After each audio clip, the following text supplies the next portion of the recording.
Alrighty. Okay, so like we said, I'm Raquel Landefeld. My talk I've titled Becoming a Community Builder, and this is a WordPress story. And at the bottom left, you'll see my Twitter handle if you guys want to follow it. Actually, almost everywhere, I'm Raquel Landefeld.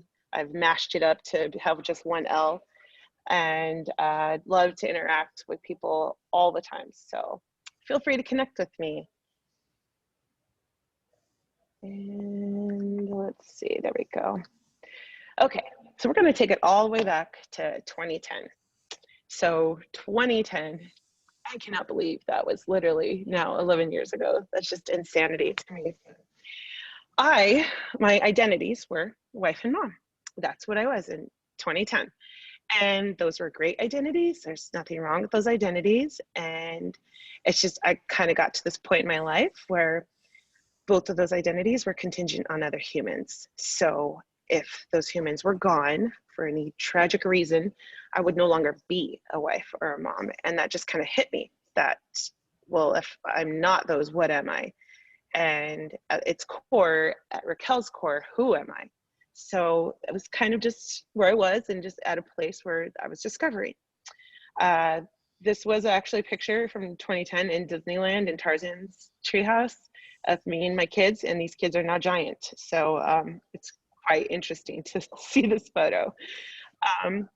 So what happened, like most people, in 2009 was my partner at the time lost his day job. And since I was a stay-at-home mom, that was our income, was the day job. And for all reasons, I don't think I need to remind anybody as to why he lost his job. And in 2009, that was exactly the reason why he did, was the economy. And coincidentally, he had always built websites on the side since like 2001. So we just thought that's the only thing we knew. We had a mortgage, we had 3 kids, we had no savings.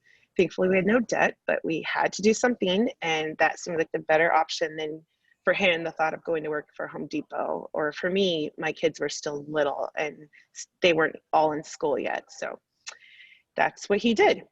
We both decided to take the side business to be full throttle.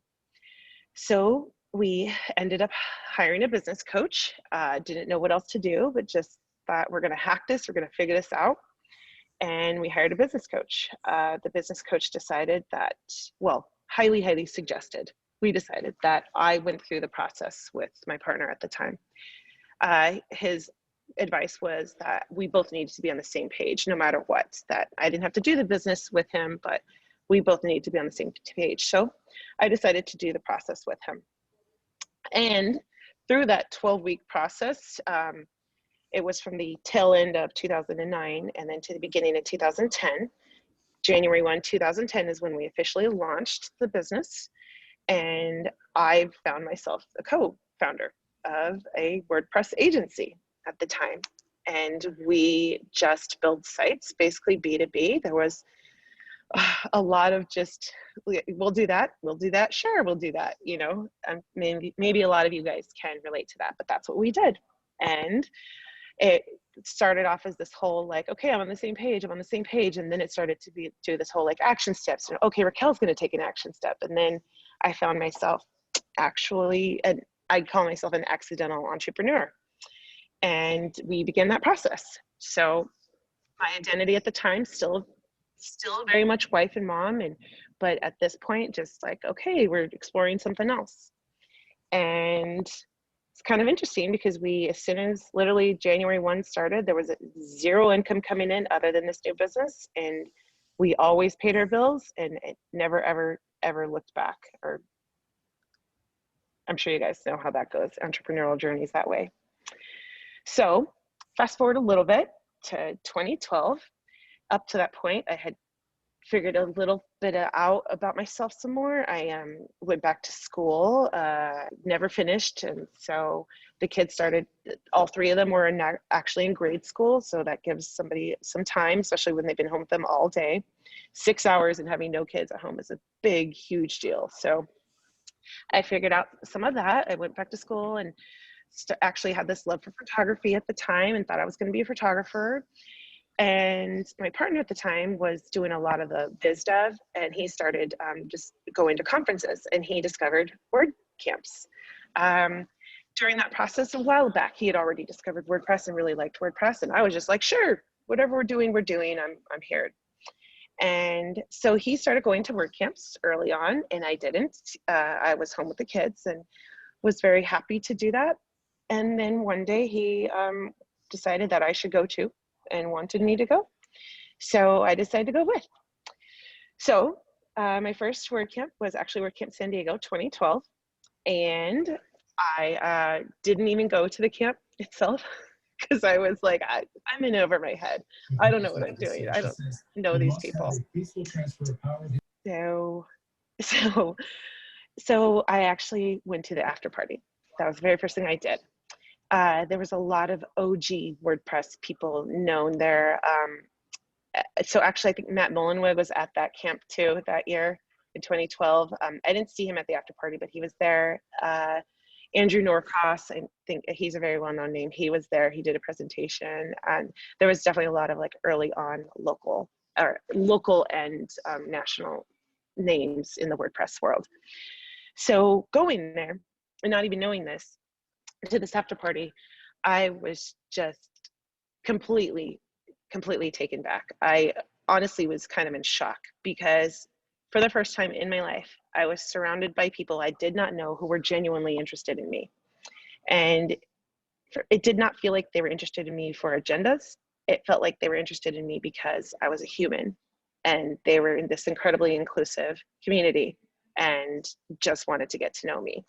And I was in shock.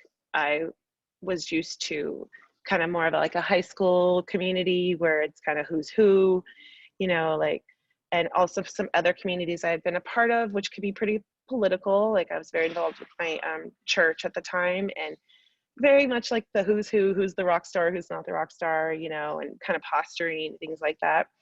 And was expecting that. And here a bunch of, I use this term lightly because I mean, nerdy could be sexy, nerdy could be cool now, but you know, it was a bunch of nerds and geeks and didn't know me and made me feel incredibly welcomed. So I was beaming. I could not get the smile off my face. I left from that place just absolutely beaming. Just, I didn't understand. I did not understand. I was used to people kind of judging, like, you know, here's this girl, we gotta like fill her out sort of thing, you know, and here for no reason at all, people were incredibly friendly, and I just wanted more. I wanted more of that. So I started to go with. So at these camps during that year, actually this picture is WordCamp San Francisco 2012. If anyone went to that one, that was at the after party there too.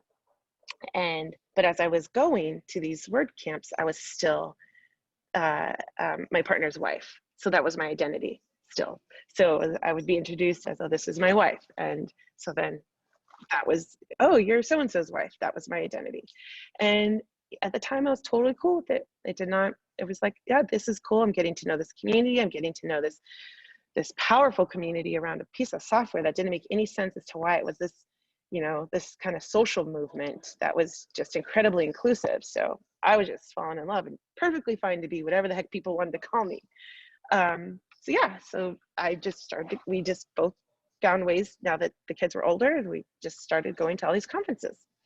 And so here I am, and just kind of in and out of school at the time, and being this entrepreneur and actually discovering conferences and going and attending and getting a taste of a little bit of a life that I didn't know I was about to like embark on. So we're going to fast forward again another 2 years to 2014. So the Phoenix WordPress community. So I am from Phoenix. Not originally from Phoenix, but this has been my home for a long time. And I do love this city. It's an incredible city. It's the 5th largest city in the US. And you can hike literally right in the middle of it. So I definitely love this community. And at this point in 2014, I didn't hardly know my local WordPress community. I knew almost any other local WordPress community in the entire US because I'd started going to a lot of conferences, but I didn't know my community. So I finally went to WordCamp Phoenix after not going to all the other ones before, and finally went to this one. and actually volunteered. This is the first time I volunteered. And it was just getting my feet wet, just discovering it and seeing like the way it works. And, you know, if anyone's ever volunteered at a WordCamp or any conference, it's kind of a behind the scenes view of how a conference plays out. And you get to see speakers, you get to see attendees, and I really started to kind of get that idea of liking this idea of being a forward facing servant at a conference. And this was my first kind of like toe dip into that opportunity. So, and what's going on? There we go. So I also started to get involved with the rest of the Phoenix community, because I was like, you know, here we are, my partner and I had this business together. We were at this point kind of known throughout the community at large in the nation, but not in our own. Well, they knew of us, but they never got to see us. And I was like, why am I neglecting the very place that I live? So started to pour into my own WordPress community, but also tech. So startups and design and things like that, started getting into those communities and just started to get to know people. Yeah, the creative community, and then the meetups. So then my partner and I decided at the time that I would start to be kind of the face of the company in our local crowd. And I was like, oh, cool, yay. And at this point in my life, you know, I was a mom, and literally all of my 20s, I was home. I had kids very, very young. I mean, a little gauge of that, I was engaged when I was 19 years old and had kids almost immediately. So I had only known being a mom and being home. So I did not get out much. And I think when you're kind of like home and your identity is only, you know, mom, chasing toddlers, changing diapers. I was pregnant or nursing for 6 years straight. So it's like you forget everything about yourself and what you were. So as I'm volunteering in this local tech community, I was just like eating it up. And I had forgotten all about me and my personality and what I love. Like, I love people, I love humans. And I still at this point didn't really fully understand it. I just went with it. I just knew I liked it, and I just continued on. So, oh yeah, that's a picture of WordCamp Phoenix. Gangplank, if anyone's ever heard of that, they were like kind of pioneers in the co-working space. It basically was born out of the recession. So I'm going to talk about them later, I think. But that's where WordCamp Phoenix was held, and very much a big pivot or an asset, I guess, to the growth of WordPress in the community was because of Gangplank. And at the time, if anybody was around back then in WordPress, WordCamp Phoenix was the largest WordCamp in the world, next to WordCamp San Francisco, which was kind of the pseudo WordCamp US, even though we didn't call it that. And so this is all the way up to 2014, we're having 700 plus events, where that was basically unheard of at the time. And even at the time, WordCamp Miami was like maybe in the 500s. So we were kind of a big deal. So very much a lot of fun memories from this time. And we'll be moving on to going up a little bit more to the global community. So over the next couple of years too, from that point, I was in the national community and getting to know finally my local community, and then went global. So actually went to WordCamp Europe 2015 in Sevilla, Spain. And it was interesting because at this point I was like high on life and high and like loving this like incredibly inclusive, all welcoming community of WordPress. And I'd go to WordCamps and like right away see people that you like grown to already enjoy and become friends with. And you're like, hi, everybody, everyone knows me, I know you. And then I go to WordCamp Europe and I'm like, I don't know anybody. I was like, oh my gosh, it was like kind of going back to like not remembering what it was like to be the noob again. So it was kind of like a resurgence of my first WordCamp, of like getting to know people for the first time and them getting to know me, and just seeing that same community, different space, right? Like it was a lot of the same awesome, passionate people and incredibly inclusive people. So went there. The picture is actually the after party, and some of these are pretty known names in the community too, if you guys know them. But get back, and at this point kids are getting older and I'm just loving this. And in fact, I don't even really know what I'm doing for my company other than being this like incredible networker and just lover of humans and lover of events and loving that, you know, to do. And like really just kind of not really liking all the like admin that I was doing for the company. And I'm not a coder. I mean, of course I can use WordPress, but that's what I am. And I'm a user, and, you know, I could do some HTML and, you know, basic CSS, but I don't, that's not what I love. I don't want to dig into doing custom stuff. I want to like work with people and be with people. So I was not really doing much other than admin for the company and then this. So I was just trying to get more. So I just couldn't stop. I got involved with my local government. I actually was elected to be on my city's Parks and Rec Commission, Advisory Commission, which is, yeah, the commissioners are volunteer citizens, basically. I just became really huge on my kids at school. I went through this kind of small time management little program where the idea behind it is where your feet are is where you pour yourself into. So like if your number one place is your job, obviously, then you're going to pour yourself into your job. But then from there, your neighborhood, you live in your neighborhood, so serve your neighborhood. Your kids at school. Throughout all of this, I was still very involved with my kids and their school. I'm a big proponent that what kids want above everything is your time. So I was really big on being and giving them time, my time. So I was doing like PTA, PTO, all that, just volunteering, field trips, all the things. And then also continue to serve my church community at the time as well. So just wherever my feet were, that's where I decided to just pour into. And then I was approached with the only experience of being a volunteer, but I was approached to be the lead organizer of WordCamp Phoenix. And that really kind of made my wheels start turning, because I was just not even remotely ready for that. Like, at least that's what my thought process was, because I literally had no experience of doing events. I just knew I liked it. And I had volunteer experience. I could run a registration table or, you know, help do hands-on things during an event, but I had never even been on an organizing team.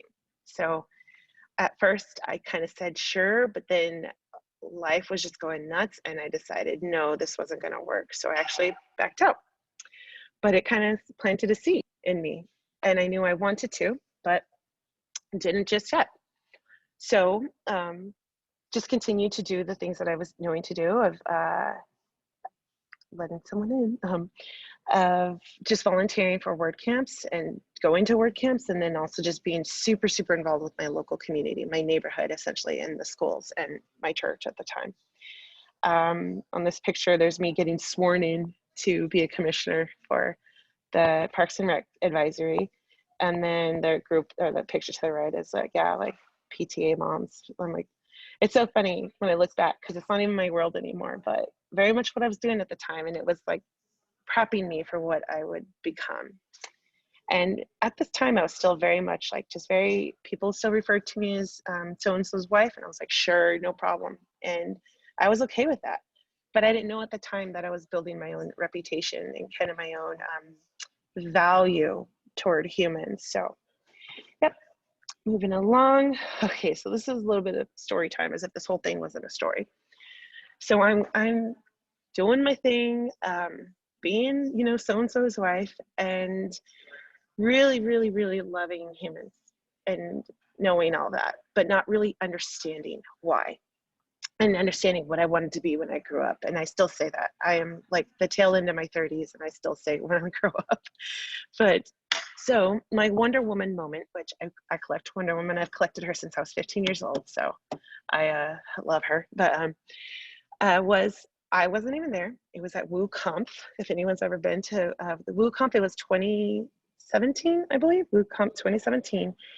And somebody came up to my partner at the time and said, oh, I think I know who you are. You're Raquel's husband, aren't you? And that was for me the kind of like the kicker that just everything just went poof, like the mind blown moment. I wasn't even there. I got calls from my partner at the time who said, this just happened. Someone just referred to me, didn't know me, but referred to me as Raquel's husband. And I'm pretty upset. So I was just empowered. It was kind of a joke. He was upset because like he was the reputation for the longest time, but I didn't realize that I had these giftings and that I was actually building reputation for the company. And so our company, which is called Mode Effect, I'll get to that in a sec, but I was becoming the face of it and didn't even realize it.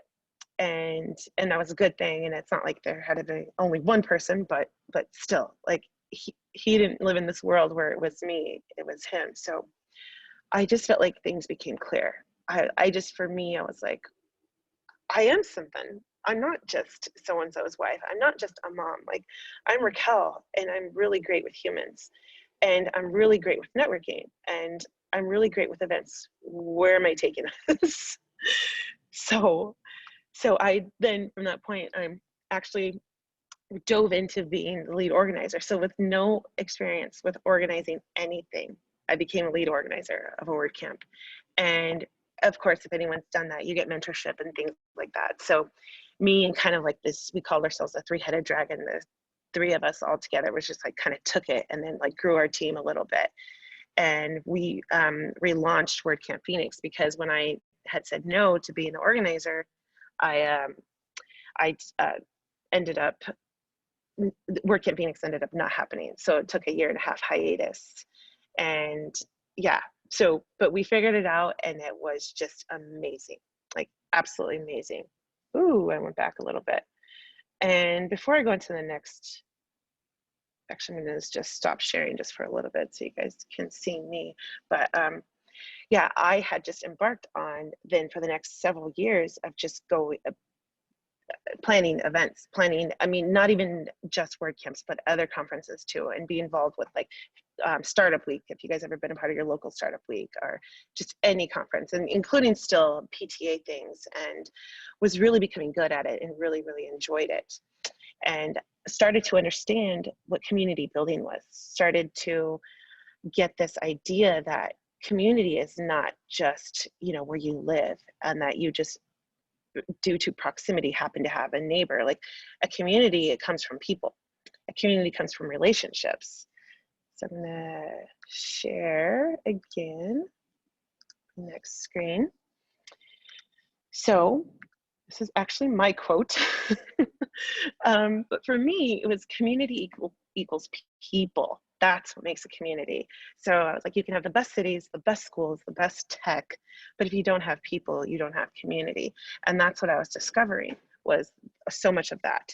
So much of like infrastructure and how pretty something could be. And I do live in the suburbs of Phoenix, and a lot of it is beautiful, but a lot of it lacks community because it's not about the building, it's about the people and the relationships that are in it.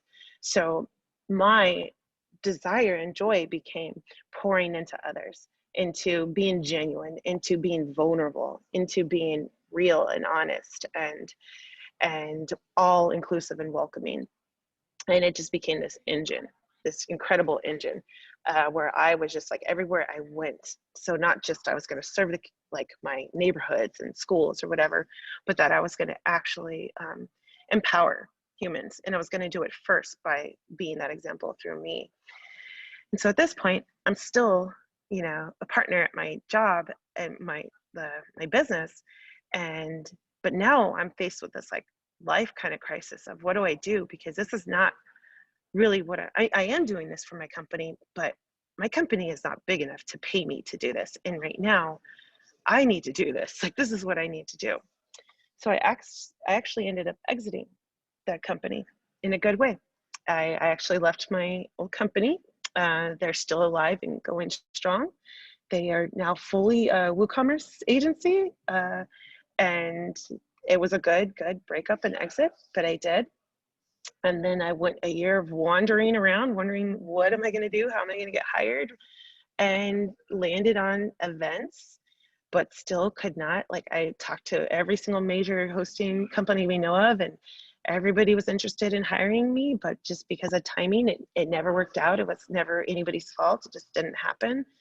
And then at WordCamp Phoenix 2018, it was our 10-year reunion, and I was leading the charge again there. Nathan B. Willer from Elegant Themes, if anybody knows who that is, he actually like met me and approached me and was looking to hire exactly what I do. So for the last 2 years, I've been working for Elegant Themes as their event coordinator.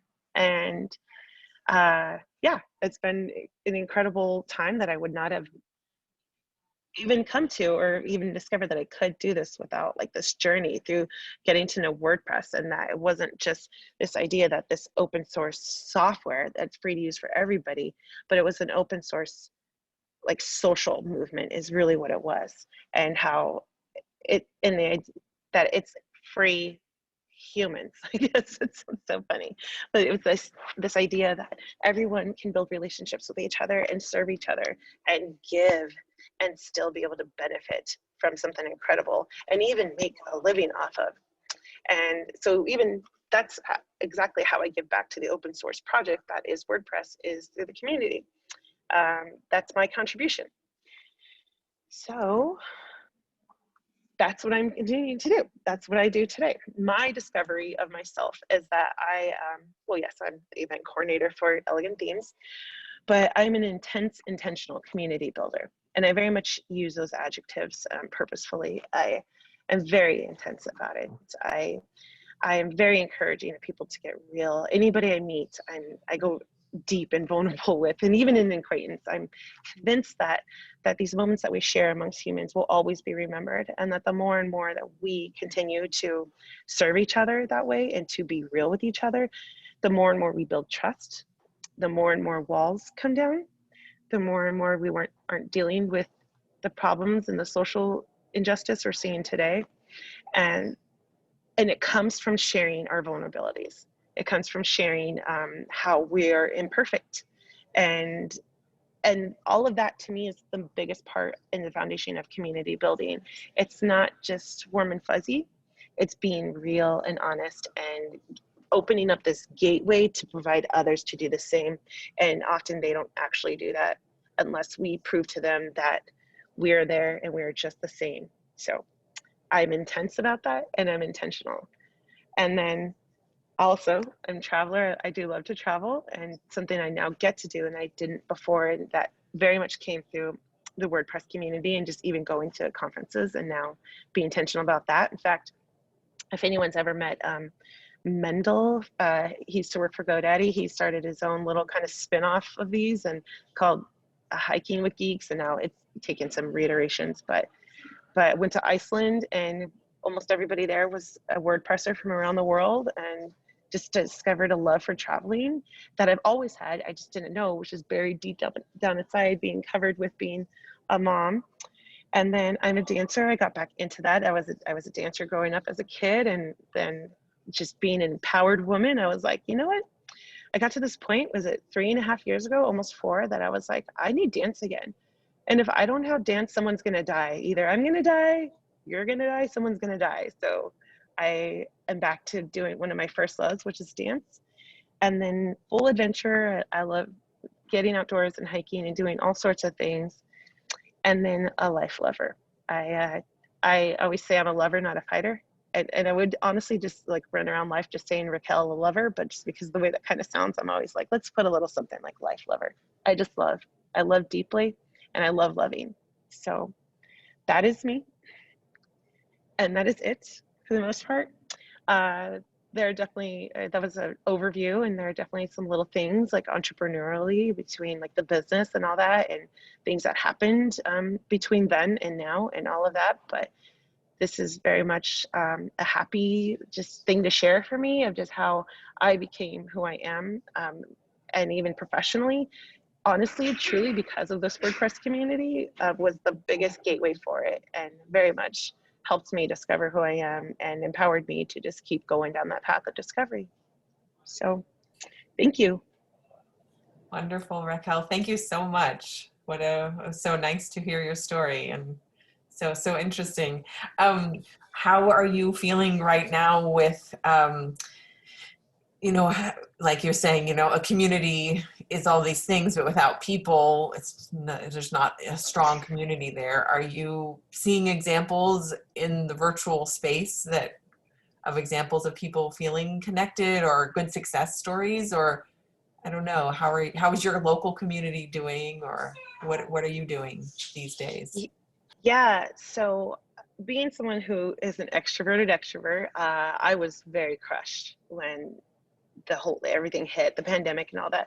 Understanding the situation was, understanding, but it didn't take away from my need. And then coincidentally went through an extremely hard life a change at the exact same time as this pandemic hitting. So it was been a rough year, and I was devastated to not be able to have these in-person events to go to or to plan. And so throughout the past 9 months, I actually, success story was honestly shocked and blown away by the community that I manage. So for Elegant Themes, they also have a pro meetup network, and I coach all of our leaders of each group, each meetup, and how to build community, how to be real, all the things, a lot of what I shared today. And at the back of my mind, I thought, I'm going to just go forward and continue to do this and teach and preach exactly what builds proper community. But this is virtual, and it probably won't be as good as in person. And by the end of the year, I just could not believe where our community went. I could not believe the innovation they were taking. I could not believe that contagion in a good way, not pandemic way, but the contagion that they are catching in doing these community events for Elegant Themes. It was exactly what I was exposed to when I went to my first WordCamp, and was just beaming and full of just an awe that people were just so happy to be there and happy to serve.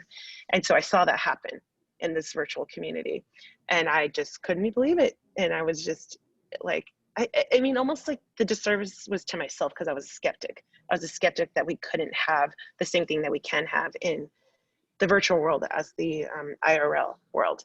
Granted, I still think IRL is best, and I think that as humans, we are created in a way that we desire human interaction, physical presence.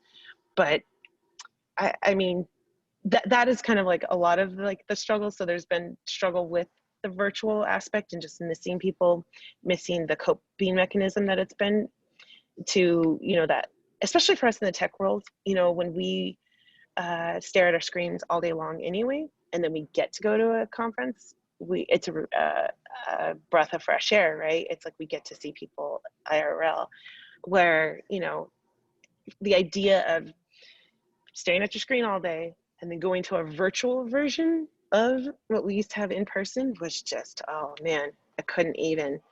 And I think that honestly, meetups like this is a healthy solution and continues to work. I still don't think virtual conferences are necessarily a good thing, and I'm definitely willing to be proven wrong. But the idea of staring at your screen for 9 hours and then going and staring at your screen all weekend long for 9 hours, just I don't think can work out. But these meetups have been, I think, the saving grace throughout this time of just an hour and a half-ish of screen time to just actually get us to be able to talk to each other. And then me kind of being kicked in the butt a little bit about seeing that a community can still thrive and grow and have that same contagion. And that's exactly what I got to experience. Ginger or garlic to shish. But I think that pretty much answers the Great. question. I had another question, unless someone else wants to go with a question. I guess when at the beginning, you said that giving your talk on a Zoom, you would kind of needed almost to be reminded, like, oh yeah, that was the one I was going to give. Do you have other talks that you've given that you really enjoy giving, or what are your, you like you said, you are an extrovert, you like the community. What are your do you have other interests around WordPress or? Well, I have a few other talks that I give. One talk I'm crazy passionate about is, I call it communication with empathy. So communication has been like my biggest thing as of late, like love it. And love intentionally communicating. So the communication talk I give is more like for leadership of how to communicate to a team. And so the idea is that, You know, we're not communicating just to like express ourselves, but we're communicating to someone in a way that they need to understand it. So it's not about me, it's about the team, essentially. So I actually gave that talk for Word Sesh last May, which they've always been a virtual conference. So I gave that talk there, and that one has been my latest, biggest baby. I love it so much, and really kind of that's a lot of my passion right now is communication. And very much like, and I'm just kind of repeating myself, but it's not just this idea that, you know, use your words and say what you mean to say, but that we go past that and we go deeper. And now we communicate with depth and with empathy toward the person we're talking to. What's the other one that I do? Why can't I think of the other talk that I give? I mean, I do talks on like events, obviously, and just planning events and things like that. The other one is a social media kind of talk where it's called like From Twitter to #IRL. That's that talk. And I've given that at several WordCamps. And that one is just this idea that we this is obviously pre-pandemic, but we needed to get out from behind our keyboards and actually talk with people. This is kind of like the precursor in my life to communication. But I noticed that social media can be a very evil tool, and it's a very awesome tool, and I couldn't live without it. And I'm social media organic marketer through and through, but it becomes kind of a gateway, not even, I mean, like a platform to do very bad things. And so this is kind of a social awareness, social awareness talk, where it just talks about how when we're actually in front of people, we don't say the things that we would say when we're on Twitter or Facebook or whatever, and that there's a reason for that. And so the whole talk is kind of this call to get out from behind your keyboard and get in front of people face to face and actually like work things out and serve each other. So you could see mostly everything I talk about does have a theme, a similar theme. Sure. Now someone's asked in the chat, what's the link for the virtual conference that you, WordSesh, or is Yeah, I think not, if you, not the link, but what is it called? WordSesh? yeah, I think I just put it in. That I think it's is just perfect. wordsesh.com. And Okay. they usually do one for the Americas, and then I think they do 3, the Americas and then Europe and then Asia. So yeah, throughout the year. Great. Very good.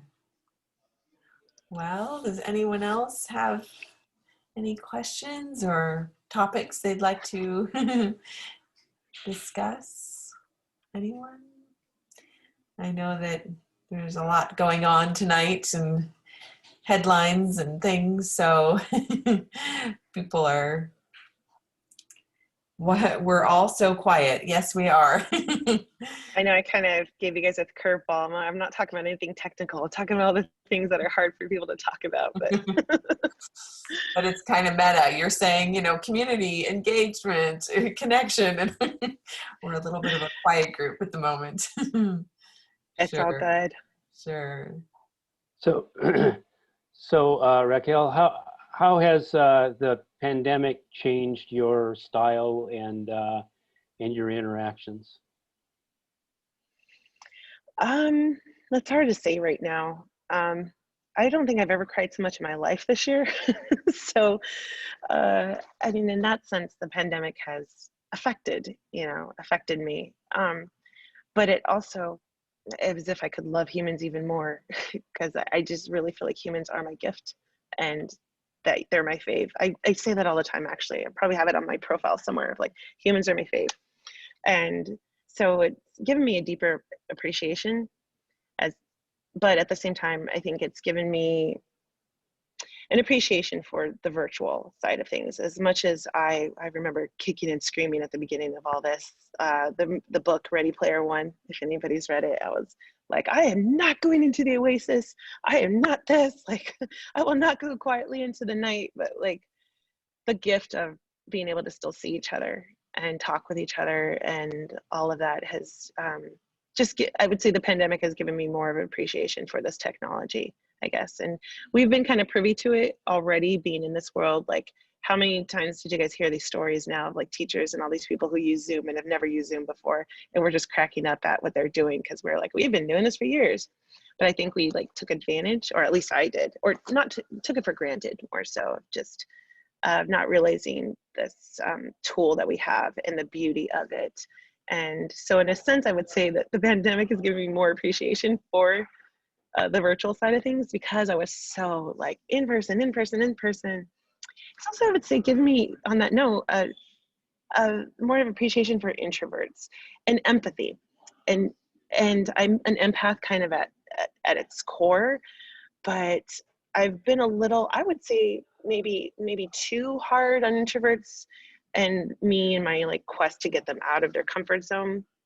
But it's given me more of an appreciation for where they're at, and providing accessibility. Like, for instance, now that meetups meet virtually, if we all remember, or especially organizers know, that meetup.com was always very much an IRL. Like, we meet in person. Like, you get a disclaimer before you start a meetup that this is an in-person, real relationship building platform.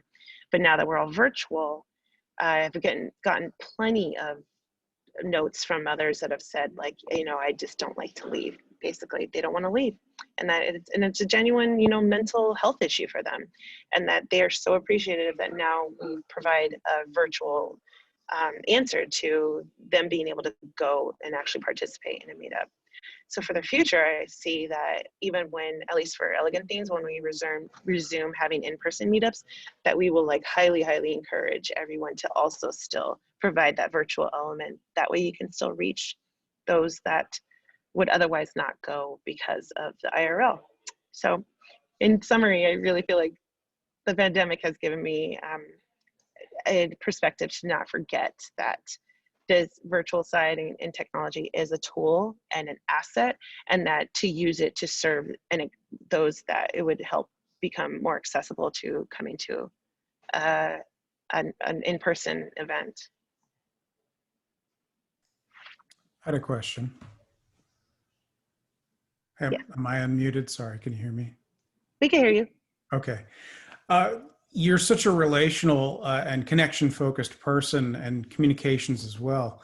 I'm curious what that perspective, you know, we all tend to kind of pick things out based on the perspective that we have. We see things that someone else doesn't see. And I'm curious, you talked a lot about WordPress community, but what about WordPress technology itself?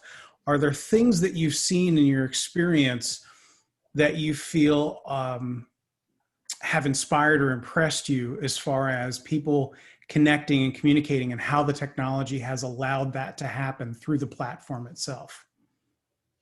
Yeah, I mean, I touched on that a little bit through, and just in a general way of, you know, the open source project that is WordPress is not just that like technology project, but it's a social project. And so very much in the same way, I feel like is what has inspired me. So just the very fact that it's free, right? Like it's free to use. And of course we all know it's not actually free, but when you actually want to do stuff, but like the platform itself is free, and the people who create it are all volunteering. So that right there, like that, and the whole contribution to WordPress. So, and all the different ways you could contribute, you know, core, and you contribute through development, you could contribute through marketing, you can contribute through Polyglot, and we all know all the different ways. And the fact that I can contribute by not being technical, but just to the community and events and all that, like that's incredible to me. So that is from the technology side of itself. Like I get to contribute to the technology side of it through community engagement. And then even just the way it works, you know, that idea that it is volunteer ran. And I very much am on the inside scoop and know all the politics behind it. If anybody's on any things and we know what happens in the WordPress world, and without having to go into that realm, and I get it, I get the whole political side of things, but at its core, the idea of this, like even automatic, the flat hierarchy of, you know, everyone can speak up and everybody has a voice and everybody's valued. And then the way that we do contribute, the way that it happens, and that it is all open, transparent, course, as I say that, of course, we all know like certain things of recent that like has maybe not been so transparent, but that is still the idea and the core and what it's supposed to be. And that very much in itself is incredibly inspiring. And I think too, it's like shows this idea of scale, right? Like WordPress is almost 40% of the internet, which is ridiculous. And that's the world, that's the globe. And yet like how many people actually work on it? And just that scale of, and it kind of comes down to this idea of like, kind of like a commune, you know, it's like a commune versus a nation. It's like, and with the technology of WordPress, it can scale and reach the whole globe, which that's not necessarily, it kind of gives a hope of how maybe it could, how having like something small, kind of a family unit, like a commune, also affect a nation. I still don't really fully see it, but the fact that we did it with technology gives me hope that it can be done from like a small neighborhood, like kind of commune idea, family unit, to like affecting a nation, and that we could kind of run it in similar ways. If that answers it. But for me, the technology side of seeing how it scales like that, very much it's like, it opens your mind to the possibilities that it can be done. It makes me be inspired and think of ways that we could continue down that path of taking this technology, the scalability, the free, you know, idea that it's free for all, and doing that with others, with science, with medicine, you know. I mean, oh man, see, now I'm just going down this path. Like the sky's the limit, and it all stems from technology.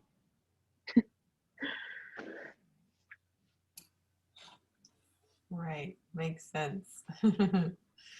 You're mentioning that you're empathetic towards introverts. I feel like I work at a community college in the IT department, and it's like 65 introverts. You know, now that we've gone remote, we'll have meetings with 12 people and one person will share their camera.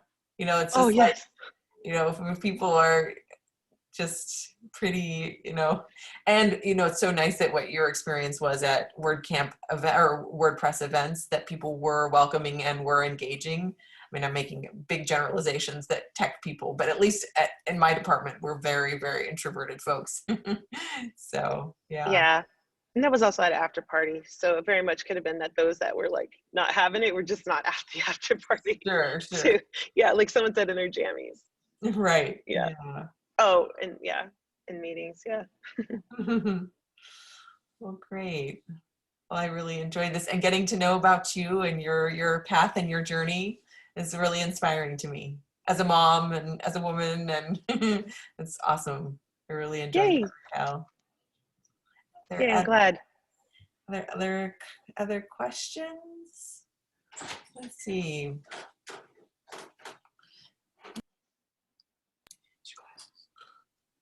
Okay, well, if there aren't any other topics to discuss, I think then we can wrap up.